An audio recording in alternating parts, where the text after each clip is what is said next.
Contre qui tu rêverais de faire un dernier combat un jour? Moi, c'est plutôt le Graal, dire que je suis l'homme le plus fort de la planète. C'est ce statut-là qui m'intéresse. Toi, tu disais, t'étais pas bagarreur du tout quand t'étais gamin, toujours pas d'ailleurs. J'ai jamais aimé la bagarre, j'ai jamais aimé les mauvais sentiments que pouvait apporter la bagarre. Moi, j'ai jamais trouvé de plaisir là-dedans. Pour faire partie des meilleurs, il faut vraiment maîtriser tous les arts martiaux. Il y a des millions de combattants de MMA et je suis dans le top 3, tu vois ce que je veux dire. Bonjour tout le monde et bienvenue sur Légende. Aujourd'hui, notre invité, c'est Cyril Gane, le combattant MMA, qui est aujourd'hui numéro 3 mondial au classement de l'UFC en catégorie poids lourd. Il va nous raconter son parcours, comment il en est arrivé à avoir un si haut niveau, comment il a découvert d'ailleurs sur le tard les sports de combat à 24 ans, ce qui est relativement tard. Il va nous expliquer aussi sa vie privée, comment il a géré aussi ses revenus, combien on gagne quand on est combattant MMA de ce niveau-là. Et il va nous présenter son film qui s'appelle KO, qui est disponible sur Netflix. C'est son premier rôle dans un long métrage. Il va nous raconter comment il a découvert ce métier-là aussi de comédien. En tout cas, merci d'être de plus en plus nombreux à nous suivre sur Légende. Abonnez-vous à notre chaîne sur YouTube. Vous êtes de plus en plus nombreux. Vous êtes environ 150 000 à nous rejoindre chaque mois. Donc, merci beaucoup pour tout ça. Et notre partenaire sur cette émission, c'est Brix. On les en remercie. Brix, c'est une plateforme d'investissement immobilier accessible à tous à partir de 10 €. Vous pouvez acheter une brique d'immobilier. Il y a même l'application d'ailleurs. Je vous mettrai les liens dans la description. Si vous voulez aller voir la dernière émission qu'on a faite avec eux, après celle de Cyril Gane, vous verrez. On a fait une émission spéciale retraite avec 3 d'entre vous qui sont venus raconter comment ils préparent. Il y en a qui préparent leur retraite à 21 ans avec de l'investissement immobilier déjà. Et un autre qui a pris sa retraite à 34 ans seulement, vous allez voir. Et une dame aussi de 78 ans qui travaille encore. On a reçu Cédric O'Neill, du coup le créateur de Brix, qui nous explique tout ça et pourquoi le système de retraite est compliqué et pourquoi il faut investir aussi. Donc on a mis tous les liens dans la description si vous voulez aller retrouver cette émission de Brix. Et depuis la première émission qu'on a faite avec Brix, quand on a reçu le fondateur Cédric O'Neill, vous avez été des milliers déjà à franchir le pas et à investir dans l'immobilier avec Brix. Donc voilà, merci à vous tous d'être de plus en plus nombreux. Et c'est parti maintenant avec Cyril Gane sur Légende. Salut les gars, c'est Cyril Gane et Bon Gamin. Et aujourd'hui, on va parler de ma vie. Voilà, bienvenue Cyril. Ben, merci, c'est Je te reprends le clap. Ça fait au moins 5 ans qu'on ne s'est pas vu.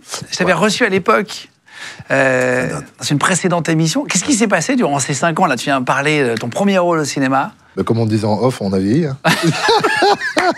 Comme on disait en off, le temps passe vite. Ouais, on parlait de ça, on parlait du fait que quand tu as 40 ans, tu es plus proche des 60 que des 20. Mais c'est comme ça, mais ça va, on vieillit bien. Et quand tu disais, on se voit pas vieillir. On se voit pas vieillir. Je pense qu'il y a à partir d'un certain âge, là, la trentaine un peu passée, là, les années commencent à passer de plus en plus vite.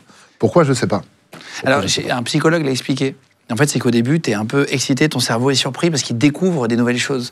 Et qu'après, tu es un peu habitué. Okay. Tu vois, et après, du coup, tu n'as plus de moments un peu up de ton cerveau. Et du coup, ça passe plus vite. Ça fait sens. C'est plus lisse. Après, tu as des enfants, etc. Après, tu as des enfants, etc. La routine. Tu as combien d'enfants maintenant? 2. 2. 6 et 3, bientôt 7 et 4. On va reparler de ton parcours, le principe de l'émission, refaire la vie de l'invité, les choix, pourquoi tu as fait tel choix, etc. Tu arrives à faire toujours autant de MMA, de sport, et en même temps avoir du temps pour faire un rôle. Tu bosses beaucoup? Oui. On en parlait avant, parce que dès que tu fais un autre truc, on te dit attends. Ouais, malheureusement. Après, c'est pas la vérité, c'est pas tout le monde qui a cette mentalité-là. Cette mentalité-là. C'est surtout sur les réseaux. Aujourd'hui, sur les réseaux, il y a beaucoup ce phénomène de vouloir rigoler, de vouloir charrier, et parfois plus. Ouais, faire du mal. Parfois faire du mal, ouais. Malheureusement. Mais dans la vraie vie, non, pas du tout. Et les gens le conçoivent très bien que tu peux être archi polyvalent et tu peux faire plusieurs choses à la fois. Notamment pour l'expérience du film qu'on a tourné, donc du coup déjà l'année dernière, déjà 1 an. Là, il est sorti, ça y est, à partir du moment où la vidéo est sortie, il est dispo sur Netflix, hein, KO. C'est ça, oui, c'est vrai que la vidéo va sortir après, exactement, disponible sur Netflix. Netflix Monde, d'ailleurs. Ok. Un peu la pression? La pression, ça va. Ça va parce qu'à partir du moment où tu as fait tout ton nécessaire pour remplir la mission, pour faire le job, c'est la même chose en fait. C'est un parallèle que j'ai fait directement avec le sport. Quand tu te donnes les moyens, tu sais que tu as donné beaucoup déjà de ta personne et que en cet espace de temps que tu as eu pour travailler, etc., c'était dur de faire mieux. C'est-à-dire quoi, dispo sur Netflix Monde? C'est-à-dire qu'ils ont traduit, ils ont sous-titré? C'est-à-dire qu'exactement. Et des autres voix? Donc j'ai hâte de m'écouter avec une langue allemande ou bien espagnole.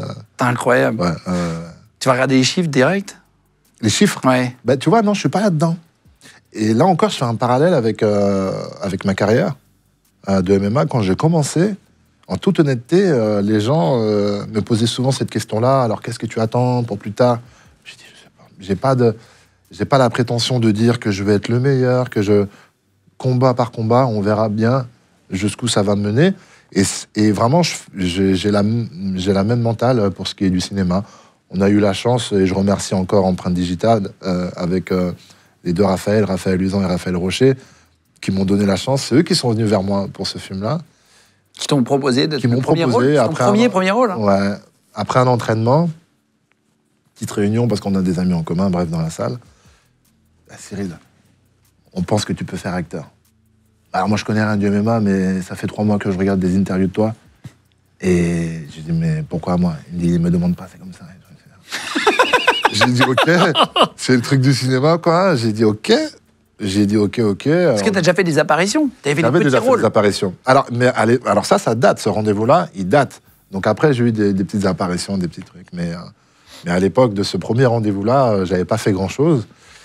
Et j'ai dit, ok, pourquoi pas? Et puis ça nous a amené là où ça nous a amené. T'as bossé l'acting? T'as pris des cours? Bah ouais, énormément, pendant un gros 6 mois. Pendant un gros 6 mois, c'était du minimum 1 fois par semaine. Et avec des exercices plus ou moins différents. C'est quoi le plus dur à jouer pour toi? Ça dépend des dur à jouer. Ouais. Est-ce que c'est la tristesse, l'amour, Alors je pense que ça va dépendre des gens. Je pense que ça va dépendre. Si t'es une personne qui a l'habitude de t'énerver, par exemple, encore une fois, ça veut rien dire. Hein, jouer, c'est encore quelque chose d'autre. Mais tu auras plus de facilité, ne serait-ce qu'à crier, parce que tu as l'habitude de crier. Moi, quand je m'énerve, j'ai pas l'habitude de crier, tu vois. Tu vois, je crie jamais, moi. C'est vrai? Donc non. T'es calme toujours? Je suis calme. Déjà. Je me rappelle de ça quand on s'était rencontrés, ça m'avait marqué. Tu m'as dit, je suis toujours. Alors, je peux m'agacer, mais rarement je vais devenir bête. Ouais. C'est-à-dire crier. Tu montes pas dans les tours, quoi. Ouais. C'est pas une nécessité. Il n'y a pas besoin. Mais même, c'est pas là où on t'entend le mieux, en fait. Le message passe encore moins bien quand tu cries, donc c'est juste pour ça que je dis ça. C'est vrai. Non, mais c'est pas ta nature. En plus, il y a des gens, ça va être plus, ils vont être plus. Ouais. Voilà, j'ai vraiment une grande capacité à pas m'énerver. J'ai une jauge, comme je disais, hein, moi j'ai beaucoup de Même en couple, parfois, il n'y a jamais d'engueulade de couple. Même en couple. Ça peut arriver, une engueulade de couple. Ah, ben ça arrive. 2,7 fois par semaine en moyenne en France. Répète. 2,7 fois par semaine en France. En moyenne. C'est quoi cette stat? Tu sors ça d'où? Ok, non, mais ça doit exister. Oui, mais il connaît toutes les stats. Non, en fait, parce qu'on prépare une émission sur le couple. Et donc, j'ai bossé les stats. Alors, moi, je suis un vieux couple. J'ai la chance d'être un vieux couple, donc tu apprends à vivre. Plus sereinement. Ouais, sachant que je suis dans l'optique de me dire que j'ai pas envie d'embrouiller à la maison, quoi. Donc, tu fais les choses en sorte pour qu'il n'y ait pas d'embrouille aussi. On sait comment ça se passe. Après, tu la connais. Et donc, tu sais ce qui va l'énerver. C'est ce que je t'ai dit, on est un vieux couple. Donc, ça aide. Et donc tu t'engueules jamais, tu disais pardon. Et donc, tu as eu plus de mal à jouer l'énervé? Et donc, j'ai remarqué, on avait un dialogue sur un certain film où ça montait crescendo, go, et les gars s'énervaient. Il fallait vraiment donner de la voix, quoi. S'énerver, donner de la voix, et avoir de l'ironie, etc. Mais crier vraiment, Et je me suis rendu compte que c'était... plus dur pour toi? Ouais, c'était quelque chose qu'il fallait aller le chercher, crier, et que ça fasse naturel. Parce que crier pour crier et sortir un dialogue, on peut le faire, mais que ça soit juste. Que ce soit juste, c'est plus dur. Et sur tes enfants, quand parfois tu dois crier parce que tu as eu peur, ou tu traverses la route, si tu dois crier pour lui dire stop. C'est plus facile. Ça m'est déjà arrivé. Par exemple, et c'est exactement les exemples. Faut crier fort. Un jour, ça m'est arrivé, je n'ai pas compris. La grande, elle a voulu traverser. Je m'en suis cassé la voix. J'ai crié son prénom, juste en criant son prénom, j'ai cassé ma voix. Ouais, les enfants, ça fait passer un cap. Hein. On devient trouillard, on devient ceci, on devient cela. T'as plus peur pour tes enfants que pour toi après? Tu vis pour tes enfants. À un moment donné, quand tu as tes enfants, tu vis vraiment pour tes enfants. Donc chaque chose, chaque action que tu fais, etc., tu penses qu'à ça, tu vois. Tes enfants, c'est la priorité. Quand tu fais un sport un peu qui peut être dangereux, si tu prends un mauvais coup, etc., est-ce que parfois tu y penses à ça, le fait d'être papa maintenant, le fait d'à 35 ans, tu me disais avant, est-ce que tu y penses plus qu'avant? Certains militaires pensent plus à ça après, avant de partir en mission, quand ils ont des enfants. C'est différent, tu vois. C'est exactement l'exemple que j'allais te le prendre pour te dire que nous, ça reste un sport quand même. Faut pas comparer à celui qui va aller réellement jouer sa vie sur un champ de bataille. Et c'est une des choses que je me dis souvent quand je pars au combat, quand je pars en Fight Week. Généralement, on part à minimum 10 jours. C'est souvent aux États-Unis, depuis ces dernières années, vu que Vu que je suis dans le top, souvent c'est Vegas, ou bien ça peut être New York. Là, t'es quoi? T'es numéro 3 ouais, voilà. mondial? Et ça fait 4 ans qu'on est dans le top 3, tu vois. Donc, toujours les combats, sur les gros combats, c'est toujours Vegas, etc. Donc, j'ai l'habitude de partir aux États-Unis. Et quand je pars, on part généralement 2 semaines pour le décalage horaire, tu vois, pour l'adaptation. Et à chaque fois, je me dis, ça va aller. Parce que la chose qui me manque le plus, c'est ma famille. Quand je pars, tu sais, tu rentres dans un mood quand même. Et puis, moi, ce que j'aime avoir, c'est mon petit cocon familial quand je suis dans cette période-là. Là, malheureusement, on est à l'étranger, donc du coup, ça me manque un peu, tu vois. Mais c'est ce que je me dis à chaque fois. Je me dis, c'est pas grave, dans 2 semaines, je rentre à la maison. Je rentre à la maison dans 2 semaines. C'est des petites choses comme ça qui te rassurent et tout. Et je me dis, je suis pas un gars qui va sur un champ de bataille, qui va partir déjà plusieurs mois et qui est pas sûr de rentrer, tu vois. Donc ça, c'est des choses positives que j'aime bien me mettre dans la tête.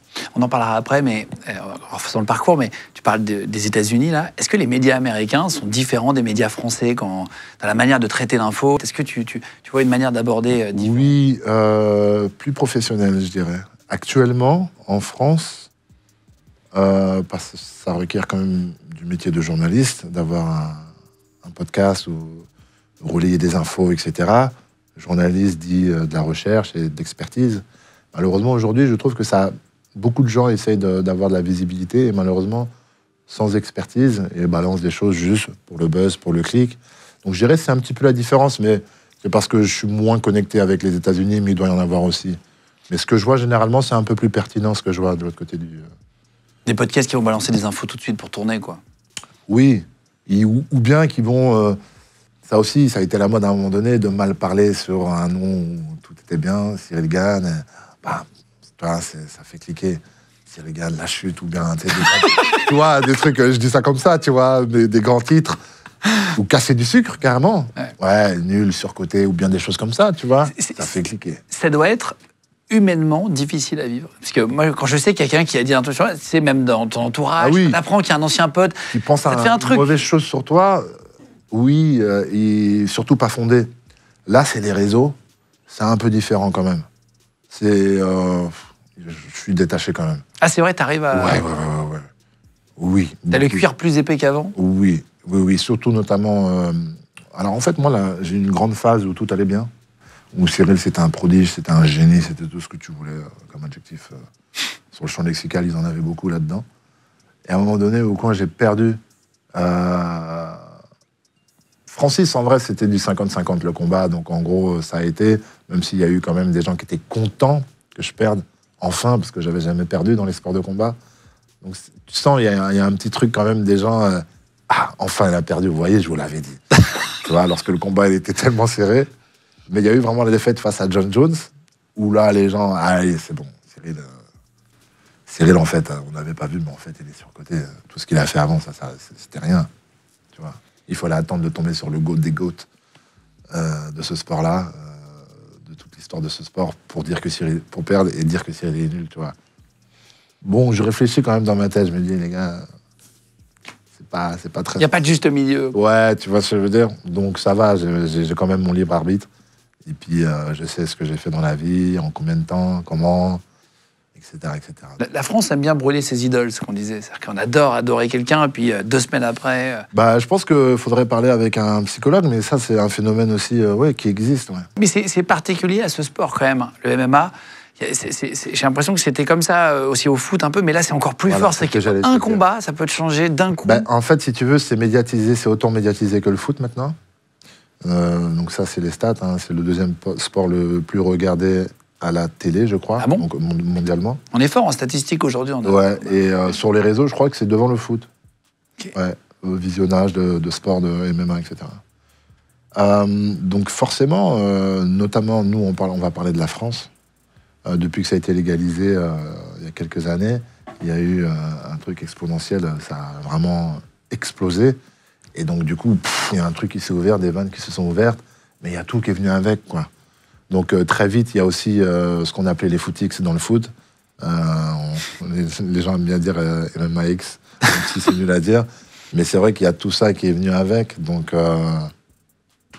mais voilà, c'est comme ça. Ça fait partie c'est comme ça fait partie de notre monde. faut vivre avec. Toi, tu es né le 12 avril 90 à La Roche-sur-Yon, en Vendée. À la mairie, ils se sont trompés sur ton prénom. Ils ont inversé le I, le Y. Voilà, si vous découvrez Cyril, vous voyez, c'est pas une faute d'orthographe sur le... Et malheureusement, c'est sur ma pièce d'identité, c'est bien écrit comme ça. T'as grandi dans quel milieu, toi? T'as été dans un milieu plutôt aisé, plutôt middle class? Modeste. Modeste. Tout juste le SMIC. Papa on va dire, là, toutes ces 20, 30, même plus que ça. Conducteur de car, ces dernières années. Donc, conducteur de car. Donc, il a fait beaucoup de scolaires à la fin. Donc, il allait chercher les élèves, collège. Donc, moi, j'ai grandi à La Roche-sur-Yon, en Vendée. Donc, c'est pas extrêmement grand. J'ai fait jusqu'à mes 18 ans là-bas. 19 ans. 18-19 ans, ouais. Et j'ai touché à tous les sports et en gros, tout le monde savait qui était mon père, parce que j'étais pas mal connu, parce que j'ai toujours eu cette joie de vivre. J'étais ami avec absolument tout le monde. C'est vrai? Et ouais, j'ai fait beaucoup de sport aussi, tu vois. Et donc...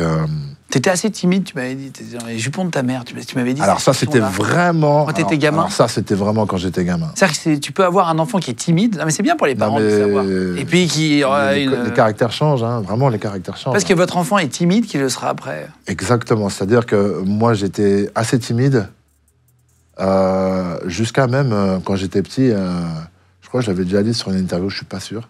Mais, si, je crois que j'avais déjà dit, mais je bégayais quand j'étais petit. Je bégayais pour de vrai, pas un bégaiement... Quand t'avais quoi, 3-4 ans, non?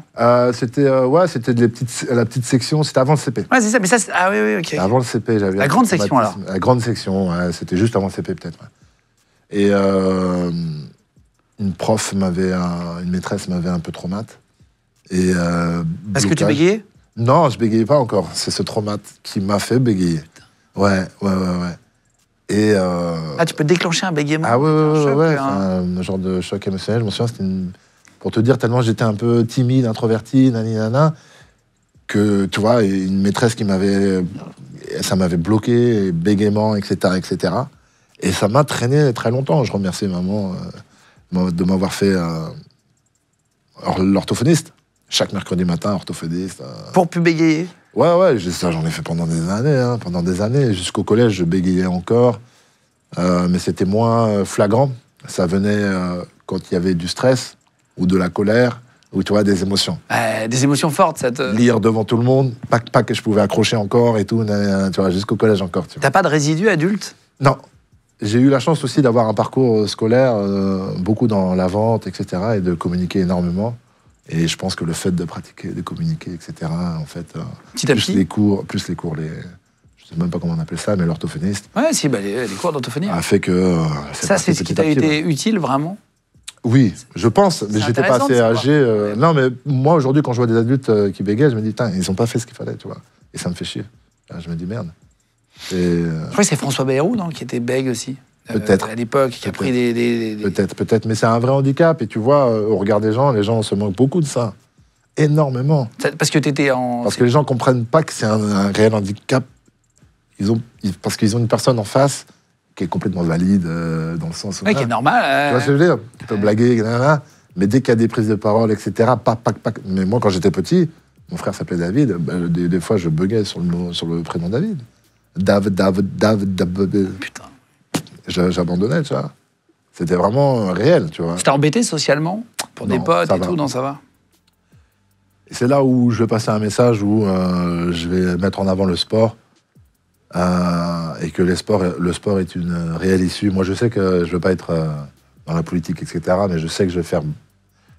S'il y a quelque chose que je vais faire après le sport, c'est œuvrer, après ma carrière, pardon, c'est œuvrer pour le sport. Et ça, depuis l'école... Le sport, pour moi, c'est vraiment un échappatoire. Si des choses sur de la prise de confiance ou des choses comme ça, ça peut vraiment aider. Sur les gens qui sont déscolarisés, qui n'ont pas de but dans la vie, tu sais, tu vas à l'école, des fois, tu sais pas pourquoi. Ça donne un cadre. Tu vois ce que je veux dire? Et en fait, le mec, c'est juste qu'on n'a pas su choper ce qui l'intéressait, tu vois. Et ça, en France, on n'est pas très fort. On n'est pas très fort. Non, c'est un fait, je suis d'accord.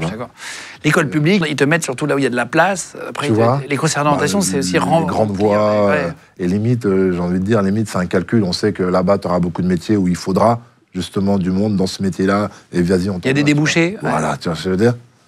Mais c'est pas forcément le truc qui va t'exciter intellectuellement le plus. Et qui va t'intéresser. Ouais, qui va t'intéresser. Ouais. Et donc, du coup, moi, je sais que par le biais du sport, comme j'étais toujours premier partout, j'étais toujours le plus fort, etc., c'est quelque chose qui, tu vois... Qui t'a donné confiance, quoi. Tu vois, ça t'aide quand même.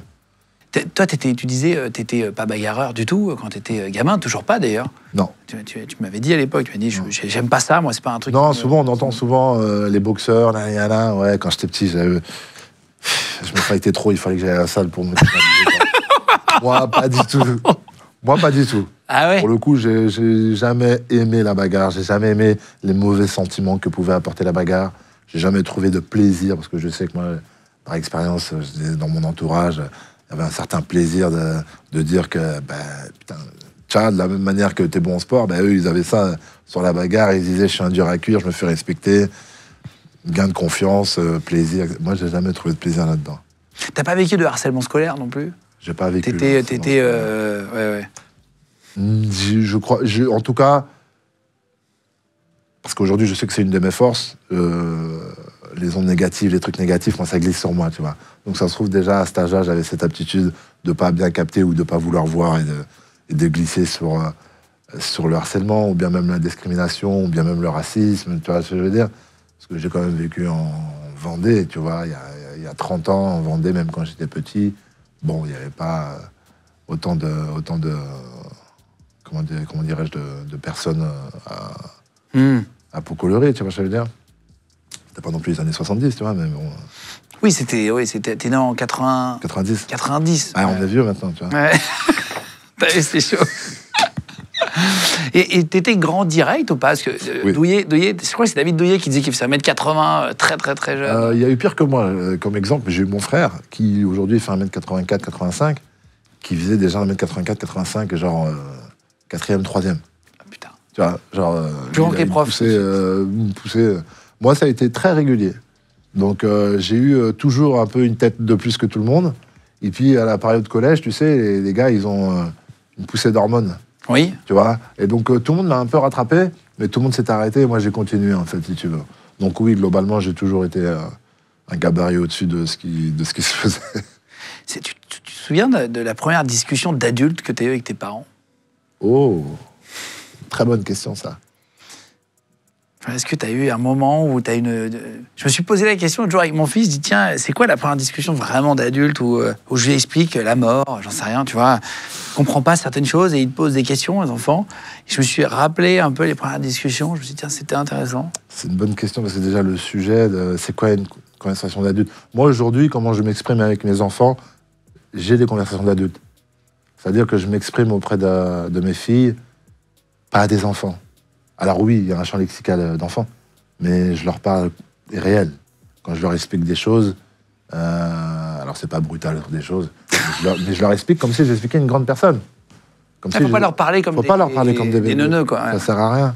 Ils comprennent tellement de choses que tu leur parles normalement, ils vont comprendre, ils vont retenir, et la situation, ils vont remettre en situation tout de suite après, tu vois. Et donc je sais plus exactement quand est-ce que j'ai eu des conversations sérieuses avec mes parents. Je sais plus à quel moment ça a été sérieux. Je sais qu'à un moment ça a été très sérieux, au moment où j'ai eu un moment où quand j'avais 18 ans, j'avais fait ma première année de BTS, ça n'avait pas fonctionné, j'avais fait que la moitié de l'année. Et du coup, j'ai fait même moins que ça, j'avais fait moins de 6 mois, mais j'ai eu un moment où je faisais rien et j'avais pris un mauvais rythme, tu vois, à la maison, tu vois, j'avais 18 ans. Et en fait, au lieu de retrouver un boulot tout de suite, j'allais attendre l'année prochaine pour retrouver BTS. Sauf que non. Ils n'aiment pas ça. Et donc, du coup, pendant cette petite année-là, pas tout à fait, mais j'ai enchaîné plein de petits boulots, travail d'intérim, etc. Et c'était une belle expérience aussi. De quoi, à l'usine. Bah oui, de comprendre. Ouais, de comprendre et tu vois, de la réalité des choses, tu vois. Parce que, bon, j'avais déjà eu une expérience avant ça, 2 ans, un an, 2 ans plus tôt. J'avais quand même connu un métier qui était quand même solide, c'était pour payer mon permis. Et j'avais fait éboueur, tu vois. J'avais fait éboueur pendant tout un été. C'est bien de se rendre compte que l'argent, ça tombe pas du ciel, tu vois, à un moment donné. Et en plus, j'étais content parce que c'était mon premier réel boulot. Et ça gagnait plutôt bien. T'as prime de sécurité, prime d'hygiène, prime de nuit. Donc c'est des petits trucs, mine de rien, qui te rajoutent à la fin du mois, tu vois. C'est bien sûr, correct, tu vois. Ouais. Et en fait, ouais, c'est pour ça qu'aujourd'hui, on me demande souvent pourquoi j'ai la tête sur les épaules. C'est parce que j'ai connu tous ces boulots-là, quoi. Et donc, ouais, la réelle discussion, je pense que je l'ai eue à ce moment-là avec mon père. Il m'a fait comprendre les choses, quoi. Ouais, il parlait à un homme, quoi. C'est-à-dire qu'il parlait à un homme. Vraiment, on a eu des discussions. Il parlait pas à un enfant. Il parlait pas à un enfant. Il parlait pas à un enfant. Est-ce que tu aurais aimé qu'un adulte te dise quelque chose à cette époque-là important pour toi aujourd'hui? Est-ce que tu aurais aimé qu'on te dise, tiens, tu vois? Je sais pas, parce que je me dis à chaque fois que la vie, elle est bien faite. Tu vois, il n'y a jamais rien qui arrive par hasard, etc., etc. Mais si j'imagine me voir étant petit et me parler à moi-même étant petit, je me dirais, va au bout des choses. Va au bout des choses. Vis les choses pour de vrai, quoi. Sois pas juste spectateur quand tu as envie de faire quelque chose. Et après, il y a une certaine prise de conscience que j'avais pas avant. Notamment, là, je parle du sport. J'ai toujours été un surdoué dans les sports. Et jusqu'à aujourd'hui, le foot, j'adore. Tu vois, j'adore le foot. Quand j'ai commencé le basket à l'âge de 16 ans, j'adorais le basket. Mais j'ai jamais été au bout de ces choses. Et que lorsque je suis devenu un homme, avec la dureté de la vie, c'est la raison pour laquelle j'ai commencé les sports de combat à l'âge de 25 ans. Ah oui? Ah oui, oui, oui. Et que j'ai commencé sérieusement en me disant... À 24, 25 ans, non, c'est ça? 25. Ça. Et j'ai commencé à me dire, viens, on essaye de faire quelque chose dans le sport, tu vois. Je me dis, j'aurais bien aimé voir si j'avais été au bout des choses dans le foot, ou dans le basket. Ah, c'est vrai, c'est un truc un peu... Tu vois, aller au bout des choses, tu vois, genre en mode, tu kiffes ça? Ben, tu peux faire de l'argent avec ça. Déjà, tu vois, ce message-là, moi, je l'ai pas eu, ou je l'avais pas... J'avais pas conscience de ça, que ça pouvait être un métier, un réel métier. Que tu peux gagner ta vie en faisant une passion. Vie, et je sais que si j'avais grandi aux États-Unis, tu vois, de la même manière qu'on m'oriente vers le BEP Vente Action Marchande ici, on m'aurait orienté vers du foot US ou bien du, tu vois, solidaire là-bas, tu vois, solidaire. Oui, ils auraient vu un potentiel un peu hors norme évident, sur un sujet. C'était évident, vraiment c'était évident. C'était premier partout à tous les... T'aurais aimé faire footballeur? T'aurais kiffé faire du foot? J'adorais le foot, donc oui, je pense que j'aurais aimé être footballeur. Ouais. Faire du sport, quoi. Ça, faire du sport. Moi, quand j'ai commencé à faire du sport et à gagner de l'argent du sport, c'était une satisfaction incroyable. Pourquoi tu dis la dureté de la vie? C'était quoi la dureté de la vie que tu avais à 25 ans? La dureté de la vie, ça a commencé un peu plus tôt. À partir du moment où j'ai jumpé sur Paris, quand je suis venu sur Paris, j'ai compris ce qu'était... À quel âge? Donc j'avais 19, j'allais sur mes 20 ans. J'ai compris ce que c'était la vie, payer son loyer, je parle de chez papa et maman. Payer ses courses? Payer ses courses, se déplacer, assumer un boulot, assumer l'école parce que j'étais en alternance, assumer le sport, les loisirs, assumer les amis, les relations, tout ça, tu vois. C'est beaucoup, c'est beaucoup. Et j'ai galéré, ouais, j'ai vraiment galéré. Et je pense que les galères construisent un homme, tu vois. Je pense vraiment que les galères construisent un homme. Je pense que vraiment tu deviens un homme quand tu as galéré. Avant ça, t'étais pas prêt, tu vois. Avant ça, tu vois, t'es pas... C'est les mauvais moments qui te font en vrai grandir. Ouais, c'est exactement ça. C'est exactement ça. Moi, je sais que je suis devenu un homme à ce moment-là et que j'ai... En gros, je me suis déterminé à un moment donné quand j'ai repris le sport, parce que je travaillais le samedi et le dimanche, en fait, si tu veux. C'est pour ça que j'avais arrêté le sport, le basket, etc. Et que je faisais plus rien et que j'ai trouvé la boxe taille. C'est comme ça que j'ai trouvé la boxe taille. Un ami à moi, Dani Njiba, que je salue, éternel ami, qui m'a dit viens essayer la boxe taille, tu vois. À 25 ans. Ouais. T'avais jamais fait de... C'est fou de devenir champion de MMA et avant 25 ans d'avoir jamais fait de boxe. Et je viens sur le cours de boxe taille, à Puto Scorf Taille, que je salue également, Xavier, etc. Et quand je commence et que je fais mes premiers cours, voilà, c'était ça. C'était en mode, mais t'as déjà fait de la boxe, toi? Non, jamais. Attends, viens voir 2 secondes, tu vois. Viens, on fait sérieusement. J'ai dit, ok, vas-y, c'est bon, on y va. Et tu disais que c'était compliqué financièrement quand tu arrives sur Paris au départ. C'était compliqué à quel point, en vrai? C'était compliqué à quel point? C'était compliqué, je courais après ma vie, en fait. En fait, il s'avère que j'arrivais pas à finir les choses parce que je courais après ma vie tout le temps. Alors, je venais d'arriver sur Paris, donc tu fais comme tu peux, avec les connaissances que tu peux. Donc, j'habitais à l'époque Nogent-sur-Marne. Je travaillais à Rosny-sous-Bois.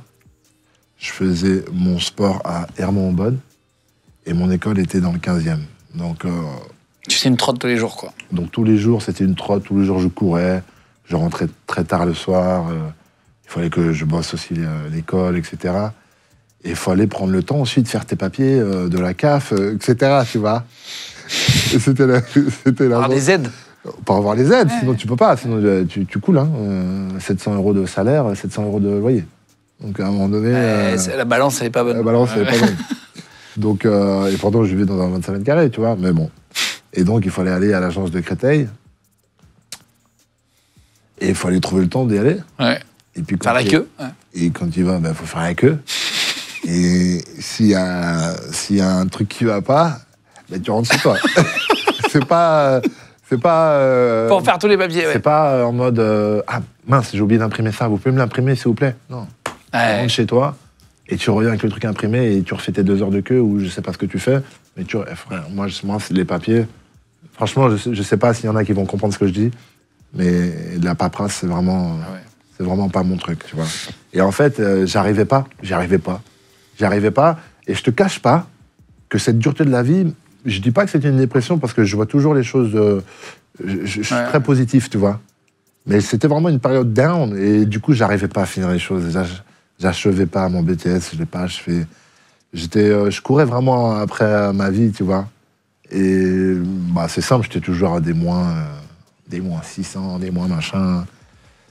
Je me souviens quand le midi, quand j'étais à l'école, je mangeais pour 2 € ou 3 € max. C'est-à-dire que je me rappelle, je mangeais des gâteaux à 90 centimes, avec une brique de jus, je sais pas quoi, 90 centimes, machin et tout. Et je comblais ça et je mangeais le soir un plat de pâtes, tu vois. Mais ouais, j'en souviens, c'était ça. Je me souviens même au centre commercial où je travaillais, quand tu faisais du don du sang, t'avais des repas derrière, tu vois. Je me rappelle de ça, tu vois. C'est pour te dire à quel point incroyable. Comment je réfléchissais. Quand tu donnais ton sang, ils te donnent des bananes. Maintenant, c'est des fruits, ça dépend des fois. Maintenant, c'est des fruits, ça m'a. Mais ouais, ils me donnaient des repas, de quoi manger. Pour pas se sentir mal ou faire de malaise, ça, en fait. Ça. Malaise vagal. Après, sandwich, machin et tout. Et je me souviens que je profitais de donner mon sang. Bon, bah, c'était un échange. C'était un échange, tout le monde était content, tu vois. Mais moi, j'étais content parce que je payais pas, ça me faisait des économies, je mangeais bien et tout, etc. Donc, ouais. C'était la dureté de la vie. C'est important de la connaître après pour comprendre aussi que c'est cool quand tu gagnes un peu. Et c'est cool quand tu gagnes un peu, tu vois. Donc, je comprends les gens qui font n'importe quoi avec leurs sous, mais c'est soit tu fais n'importe quoi, soit justement tu es très sensé dans ce que tu fais. Moi, ça va, je suis bien entouré, je suis assez sensé. Et soit tu peux aussi devenir après vraiment radin et serré tout et ne jamais dépenser. Ouais, parce que tu te dis, attends, tu sais ce que c'est ça? Exactement. Et c'est tout le truc de pas non plus ne pas profiter. C'est ça. C'est exactement ça. Tu vois, il faut quand même dépenser aussi, il faut se faire plaisir. Ouais, voilà, c'est ça. De toute façon, tu vas rien emporter avec toi, hein, comme on dit. Donc ça va devenir sérieux, la boxe, assez rapidement. Au bout de 6 mois, on va te proposer de faire un premier combat. C'est la boxe taille au départ. 5 mois même, premier combat. Et tout de suite, des combats avec des gars plus expérimentés. Et ça a été ça à chaque fois, quoi. C'était vraiment... mon début de carrière, ça a été vraiment challenge sur challenge. Mais vraiment, je le faisais avec plaisir. Et à chaque fois, je surprenais les gens parce que je gagnais mes combats. Comment les gens te voient dans le milieu? Je ne parle pas des gens sur Internet, machin, c'est des gens du milieu. Comment ils te voient quand tu arrives comme ça? Ils te voient d'abord... déjà, on me voyait de 2 manières différentes. Il y avait vraiment ceux qui avaient l'enthousiasme de me voir et d'avoir un nouveau genre, tu vois, d'un gars poids lourd, mais qui bouge énormément. Et puis, qui en 3 ans gagnent des mecs qui ont des expériences, tu vois, les mecs qui montent dans le ring depuis l'âge de 10 ans, quoi. Et je gagne des gars comme ça après 3 ans seulement, etc. Donc, mais à chaque fois aussi, il y avait l'autre vision des gens, et ça m'a toujours suivi, des gens qui disaient, ouais, ça va pas durer, tu vois. Genre en mode, il a de la chance, ou bien ça passe, mais à un moment donné, ça va casser, mais au final, ça continuait. J'ai fait pareil dans le MMA, ça a continué. Voilà. C'est à 28 ans que tu as commencé le MMA? C'est à 28 ans que je commence le MMA, ouais. Donc 25 je commence le pied-point et 28 ans je commence le MMA.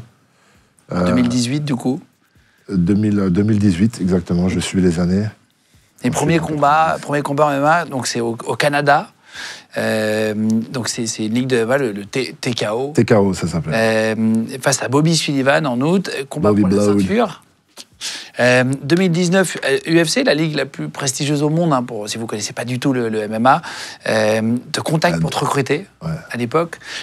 C'est comme si c'est la Ligue des champions de... Ouais. Alors moi, je me rends pas bien compte. Parce que je viens d'arriver.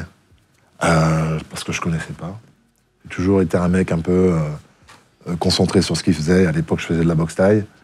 Le MMA, c'était pas encore démocratisé en France, pas du tout même. Donc c'était vraiment niché.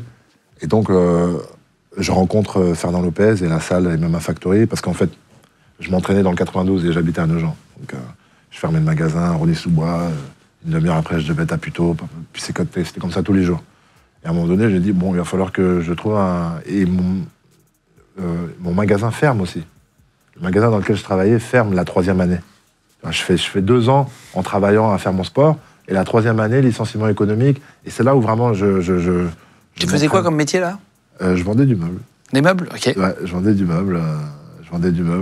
Haut de gamme, à Rosny-sous-Bois. Très bien, très bien. Le fameux centre commercial. Donc le truc ferme, donc tu sais que tu vas plus avoir d'argent? Et donc je sais que, non, justement, j'ai un licenciement économique, donc ça me met à l'aise. Pour 2 ans? J'ai une petite rentrée d'argent, mais ça me suffisait, même une année, moi je savais où est-ce que je voulais aller, et je me suis dit, je vais me lancer à 100%. Je vais me lancer à 100% et on va voir jusqu'où ça va me mener. J'avais jamais joué cette carte-là au foot, ni au basket. Je me suis dit, je vais la tenter, vraiment, pour de vrai. Et donc ouais, cette 3e année, elle est magnifique en pied-point. Et ça me fait vraiment prendre un nom un peu en France, tu vois. On sait maintenant qui est Cyril Gane en France dans le pied-point. Donc c'est quand même assez niché, hein, mais on sait qui est Cyril Gane dans le pied-point. Et en fait, j'en ai marre de tous les jours, et c'est dur. Et je me dis, je vais trouver une salle proche de chez moi, et par le biais d'amis, etc., je croise la route de Fernand Lopez, MMA Factory. Mais c'est une salle de MMA, mais moi, j'apporte mon pied-point. Et puis, quand le pied-point est fini, normalement, je suis censé partir. Sauf qu'il me dit, bah, écoute, maintenant que tu es là, reste, fais un peu de sol, de MMA. Et au bout de 2 entraînements, il me dit, écoute, je pense que tu peux faire du MMA. Il m'a sorti des grandes phrases. Je pense que dans 2 ans, tu peux aller à l'UFC. Et en fait, 1 an après, j'ai été à l'UFC. C'est incroyable. C'est-à-dire que lui-même, il m'a sorti des grandes phrases en mode, c'est ce que c'est l'UFC, genre en mode, tu vois, c'est un ascenseur social de ouf. Il m'a dit, je pense que dans 2 ans, je te mets à l'UFC. Mais genre, C'était un peu le... Ouais. C'est déjà, même dire ça, il y a beaucoup de gens, ils leur disent, calme-toi, Fernand, tu vois, genre, 1 an après, on a été à l'UFC, tu vois. Putain, c'est incroyable. Et 1 an et 2 ans après mon entrée, on a la ceinture. Putain, c'est fou. Genre, Ceinture intérimaire, c'est-à-dire que... Ceinture intérimaire, c'est lorsque le champion n'est pas éligible au combat. Et donc, on crée une 2e ceinture provisoire, en quelque sorte. Et ensuite, il y a une unification des ceintures. C'est ce qui s'est passé avec le combat avec Francis Ngannou. J'avais la ceinture intérimaire. C'était le champion.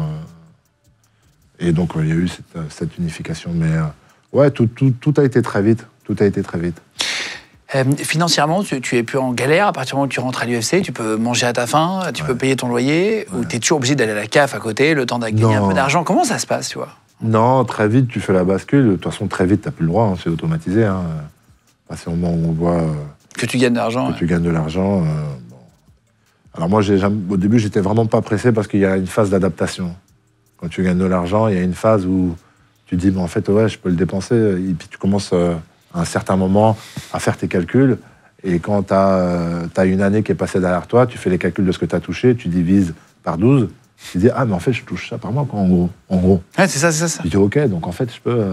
Moi, ma première année à l'UFC 2018 jusqu'à 2019, j'habite dans un 55 mètres carrés, j'ai qu'une chambre que je partage avec ma première fille, avec ma femme et ma première fille. Hein.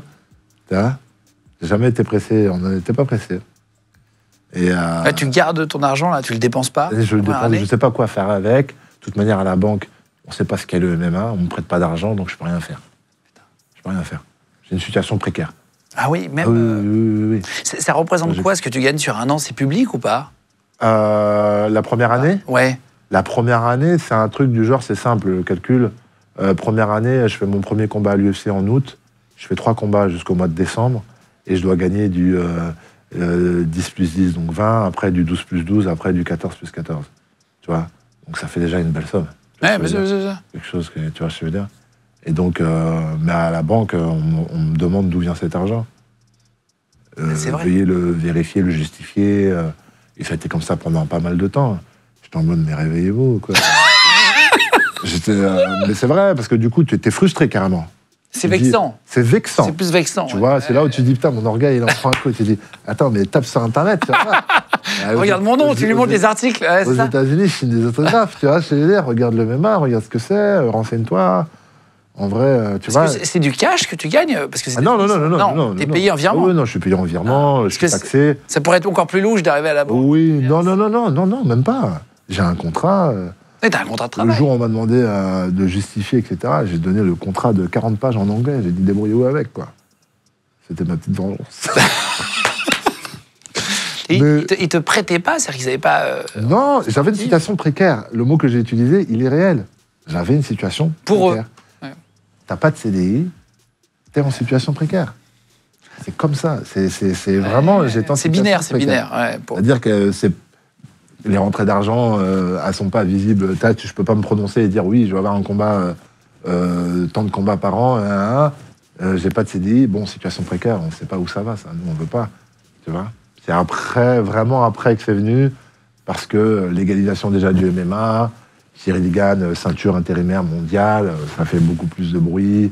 Et donc, on commence à m'accueillir comme une célébrité, en quelque sorte. Donc là, on commence à détourner un peu les règles de leur système bancaire.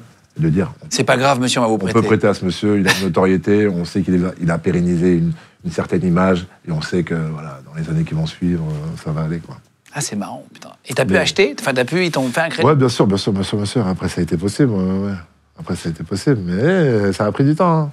Putain. À chaque rentrée, je devais justifier. La notoriété du jour au lendemain, elle a été compliquée pour toi à gérer? À accepter ou... Non. Non, parce que je l'ai... Parce que j'ai toujours eu la tête sur les épaules, déjà d'une. Parce que j'avais une mission en tête.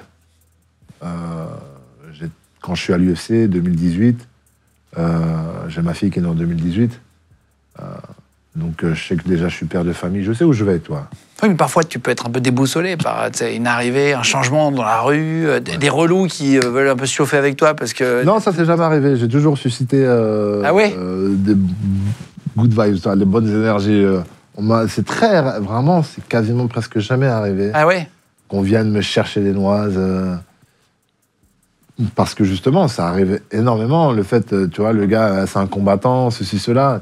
T'inquiète pas, je vais lui montrer. Et les gens viennent tester, tu vois. Franchement, ça m'est pas souvent arrivé. Vraiment pas souvent. Des relous qui arrivent, non? J'en ai même pas en souvenir, tu vois. Vraiment. Donc, non, je pense que c'est plus par rapport à ce que je dégage. Je suis pas du genre bad boy, on n'a pas trop envie de se tester à moi. Ils savent très bien qu'ils vont rien trouver en venant me chercher de toute manière. Et je pense que c'est ça. Mais non, ça va, ça a été...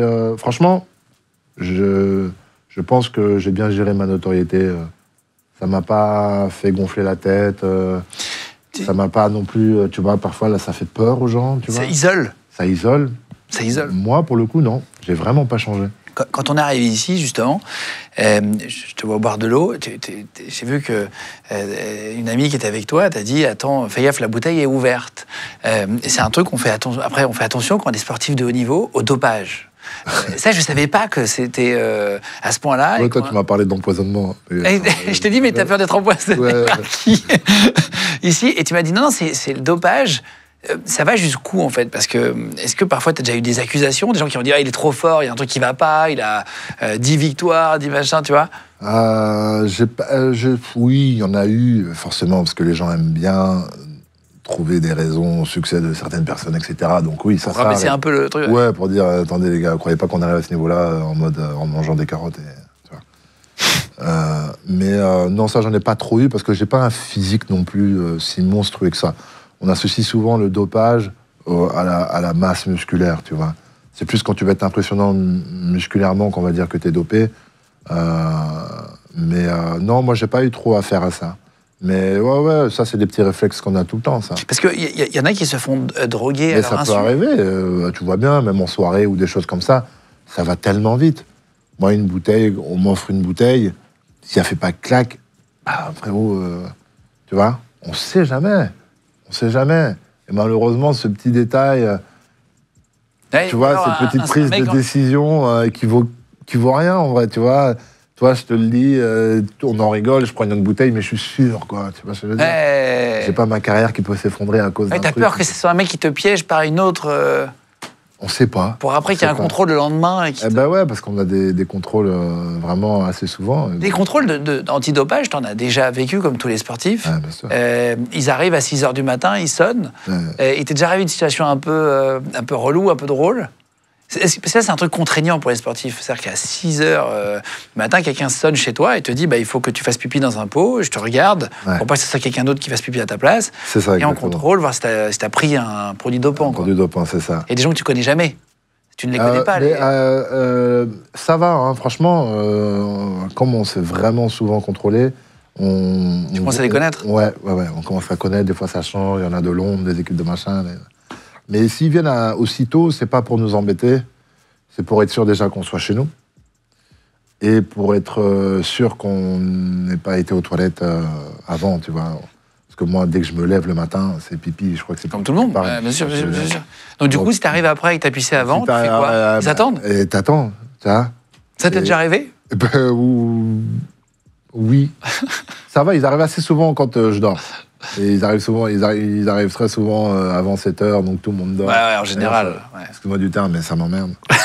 Parce qu'ils réveillent tout le monde, quoi. Ils réveillent les petits, machin. Après, il y a la journée qui commence et tout. Tout le monde s'est réveillé trop tôt. C'est clair. Des fois, ils sont déjà venus aussi le dimanche. C'est les journées où tu es censé te reposer, d'arriver à 6h. Dormir un peu. Mais ouais, il n'y a pas très longtemps, anecdote, ce qui m'est arrivé, il n'y a pas très longtemps, c'était un petit jeune, tu vois. Et malheureusement, ils sont arrivés un peu tard. Et donc, j'avais déjà été aux toilettes. C'était un week-end. Et donc, on discutait. Et puis, ça commençait à être long. J'y arrive pas. J'ai essayé une première fois. Et ça, c'est relou parce que tu es obligé de remplir. À chaque fois que tu vas aux toilettes, tu remplis quelque chose. Combien t'as mis, etc. Tu remplis des trucs. Blablabla. Donc, à chaque fois, tu es obligé de remplir. C'est relou. Avec l'heure précise. Pour ça, il vaut mieux attendre d'être vraiment plein et d'y aller, tu vois. Donc, parce qu'ils te regardent faire pipi. Hein. Ah bah oui, vraiment, ils regardent non, mais c'est pas qu'ils te regardent faire pipi. C'est que dès que tu bouges, ils te suivent. Chez toi? Oui. Dès que tu bouges, ils te suivent. C'est la règle. À partir du moment où ils mettent les pieds chez toi, pour pas que tu ailles faire un truc, je sais pas. Prendre un produit anti-dopage, qui annule un truc. Tu vois ce que je veux dire? Ils te suivent, chaque fait et geste. C'est-à-dire, si tu vas réveiller ta femme, tes enfants... moi, je commence à m'embêter. Je me dis, je commence à faire des choses, tu vois. En plus, ça parle pas hyper bien anglais. Ça venait pays de l'Est et tout, machin. Donc, c'est pas fluide et tout. Et puis, à un moment donné, j'ai mes gars qui m'écrivent sur la console, tu vois, c'est le week-end. T'as un groupe WhatsApp avec tes potes? Un groupe Insta. Et il dit, une petite game matinale. J'ai dit, allez... Et donc, c'était un jeune qui était avec moi. C'était un jeune ukrainien, d'ailleurs. Le contrôleur de dopage. Alors, l'assistant, parce que c'était une dame, une vieille dame, et lui, c'était un petit jeune ukrainien qui a vécu la guerre et qui est venu. Et puis donc, je pense que, tu vois, c'était un petit boulot pour justement l'aider à se réinsérer, à faire les choses. Ils viennent parce que si c'est une contrôleuse femme, il y a un homme qui regarde les hommes et les femmes qui regardent les femmes. Et donc, du coup, on descend dans mon bureau et je commence à allumer. Parce qu'en plus, j'étais parti faire des trucs du lin, bref. Et donc, on s'installe et je me suis mis à jouer et puis il me regardait et il était fan de... Je jouais à Call of, il était là, il me regardait, il me dit « tu joues bien », il me parlait comme ça. Et on est resté. Donc, le temps est passé parce que du coup, j'avais vraiment pas envie de faire pipi. J'avais réessayé, genre 30 minutes après, je t'ai dit, j'avais rempli ça, j'ai dit, bon, faut vraiment que j'attende parce que là, je suis en train de m'assécher, de machin, donc je peux attendre des 1 heure, quoi. Donc, je crois que j'avais joué pendant au moins 45 minutes, tu vois. Il était là à côté de moi, il me regardait comme un... Et il te fixe, c'est quand même... Ah non, il est obligé d'être à côté de toi. Donc, je me suis dit, tiens, viens, on va jouer. Et comment tu les vis, ces moments? Au début, ça fait drôle. Au début, c'est pas de l'affront. Au début, déjà, on vient taper chez toi, tu viens réveiller toute ma famille. C'est intrusif. C'est intrusif, puis tu te déranges. Je veux dire, tu te déranges. Genre en mode... Et 7h du matin, dimanche. Un jour, c'était des Espagnols, je m'en souviens. C'était des Espagnols, j'avais imité l'accent, la dame quand même parlait, je m'en souviens. Ils viennent tôt, le samedi.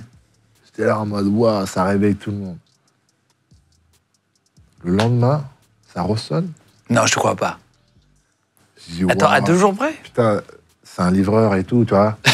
Je me dis, putain, j'ai pas de bol, tu vois. Genre, 2 matins de suite, ça nous réveille. Je me dis, c'est un livreur et tout. J'ouvre. Je vois, c'est la même dame. Elle me fait ça comme ça. Oh. Tu vois, pas la tête. Ah non, j'ai dit quoi que si, vous avez oublié un truc, tu vois, dans ma tête, je me dis, vous avez oublié un truc. Non.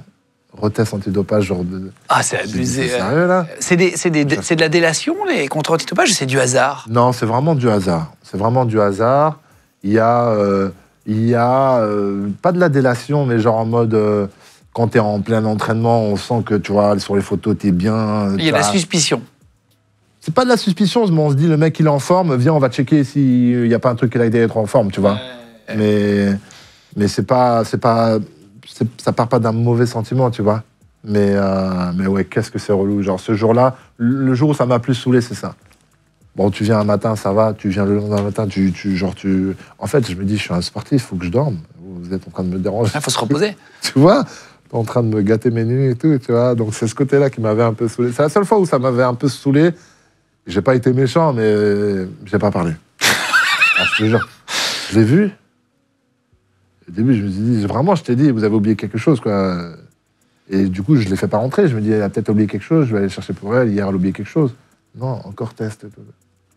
J'ai tourné le dos, je les ai laissés fermer la porte et tout. Genre, fâché, j'étais fâché ce matin-là. Ta femme, ça la dérange, ça, d'être... Bah, elle est habituée aussi. Hein. Vous êtes ensemble depuis 2007, je crois, non, ça fait très ouais, ça fait très longtemps que je la connais. Ça fait très longtemps que je la connais. Donc elle a tout connu, hein, de moi, toutes les phases. Hein. Phase de moi où j'étais un enfant. Parce qu'elle m'a connu à l'âge de 17 ans. Pour moi, t'es un enfant à 17 ans. Et jusqu'aux périodes où tu grandis, etc. On s'est séparés un petit temps, donc on est devenus adultes, on a connu des choses. Ah, vous avez fait une pause? On a fait 2 ans, un peu plus de 2 ans, mais tu sais, quand t'as 17, 18, 19, 2 ans, c'est... J'ai l'impression que c'était la moitié de notre relation, ces 2 ans-là, tu vois ce que je veux dire? Tellement c'est fort, et, tu vois, quand t'es petit. Et du coup, on s'est séparés, je crois, 4 ans. Pas tout à fait. Comment vous êtes remis ensemble? Bah, par hasard, moi j'étais sur Paris, elle a beaucoup voyagé aussi, et puis elle est revenue sur Paris. Puis elle m'a dit, bah, je viens travailler sur Paris, si jamais tu veux qu'on se voit, et puis c'est reparti comme si de rien n'était. C'est quoi le secret d'un couple qui dure comme ça, là?